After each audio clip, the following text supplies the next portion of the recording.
ఆంధ్రప్రదేశ్ రాష్ట్రం ఇప్పుడు ప్రజాస్వామ్య పాలనలో లేదని, కూటమి ప్రభుత్వం పేరుతో టీడీపీ గుండాల పాలనలో నడుస్తుందని వైఎస్సార్ కాంగ్రెస్ పార్టీ యువజన విభాగం రాష్ట్ర అధ్యక్షుడు, రాజనగరం మాజీ ఎమ్మెల్యే జక్కంపూడి రాజా తీవ్ర స్థాయిలో విరుచుకుపడ్డారు. రాజమండ్రి సెంట్రల్ జైల్లో వైసీపీ నాయకుడు మాజీ మంత్రి అంబటి రాంబాబును ములాఖాత్ ద్వారా కలిశారు. అనంతరం సెంట్రల్ జైలు వద్ద ఆయన మీడియాతో మాట్లాడుతూ దర్శనానికి వెళ్లిన వైసీపీ నేత అంబటి రాంబాబుపై ముందస్తు కుట్రతో దాడులు చేయించి ఆయన ఇంటిని, కార్యాలయాలపై దౌర్జన్యం చేసి కార్లు పగలగొట్టారని ఆరోపించారు. ఇది యాదృచ్ఛిక ఘటన కాదని, అధికార మదంతో ప్రతిపక్ష నేతలను భయపెట్టేందుకు రూపొందించిన టీడీపీ బ్లూ ప్రింట్ కేంద్ర మంత్రి చంద్రశేఖర్ రాంబాబు బెదిరింపులు చేయటం అని రాజా విమర్శించారు. సినిమా చూపిస్తాం అంటూ రాజ్యాంగ విరుద్ధమా కాదా అని ప్రశ్నించారు. అంబటి అల్లుడు ఉపేష్ మాట్లాడుతూ పోలీసులు అంబటిని బెదిరించారని ఆరోపించారు. న్యాయ వ్యవస్థపై నమ్మకం ఉందని, తమ పోరాటం ఎట్టి పరిస్థితుల్లోనూ ఆగదని వ్యాఖ్యానించారు.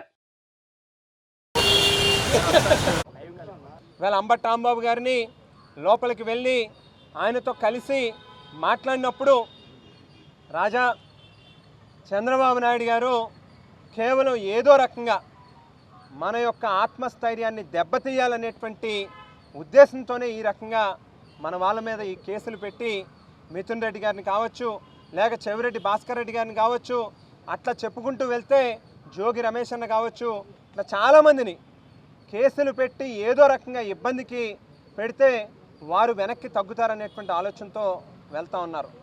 కానీ నువ్వు చాలా స్పష్టంగా చెప్పు, రెట్టించినటువంటి ఉత్సాహంతో అంబటి రాంబాబు పనిచేస్తాడో, ఈరోజు దాకా వైఎస్ఆర్ కాంగ్రెస్ పార్టీని అధికారంలోకి తీసుకుని రావాలనేటువంటి ఏదైతే సంకల్పం ఉందో దానిని రెట్టించినటువంటి కార్యక్రమం చేస్తాం, రెట్టించినటువంటి ఉత్సాహంతో పనిచేస్తామని చెప్పి స్పష్టంగా మీడియా సోదరులందరికీ కూడా చెప్పు అని చెప్పి కూడా ఆయన చెప్పడం జరిగింది. వీడియోస్, ఎవిడెన్సెస్ మా దగ్గర ఉన్నాయి. మేము ఇప్పుడే కేసు పెడతాం, మీరు తీసుకోండి. మీరు అన్నారు కదా ఏ పార్టీకి సంబంధం లేకుండా ఇళ్ళ మీదకి వచ్చింది మేము ఊరుకోమని. మీ ఎమ్మెల్యే, మీ లోకల్ ఎమ్మెల్యే గల్లా మాధవి గారే వాళ్ళని, జనాల్ని తీసుకొని, ఈ రూపాయి పావుల రౌడీలందరినీ తీసుకొని, ఈ రాడ్లు, కర్రలు, కత్తులు తీసుకొని వచ్చి క్యాస్ట్ పేరు పెట్టి ఇష్టం వచ్చినట్టుగా మాట్లాడి అబ్యూస్ చేసి బూతులు తిట్టి ఇంట్లో ఆడవాళ్ళు మాత్రమే ఉండంగా, ఇంట్లో ఆడవాళ్ళు 5-6 ఏళ్ళు పసిపిల్లలు ఉండంగా వాళ్ళు వచ్చి బూతులు తిట్టి అద్దాలన్నీ పగలగొట్టి చేసిన దాంట్లో క్లియర్ కట్గా ఎవిడెన్స్ మా దగ్గర సీసీటీవీ ఎవిడెన్స్లు అన్నీ ఉన్నాయి.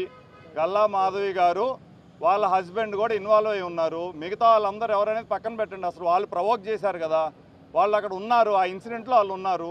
వాళ్ళ మీద మీరేం యాక్షన్ తీసుకుంటారు? సో ఇవి సూటుగా అడుగుతున్నాము. ఈ సందర్భంగా మేము ఈరోజే కేసు పెడతాం, దాని మీద మీరు ఇమీడియట్గా యాక్షన్ తీసుకోవాలని కోరుకుంటున్నాం.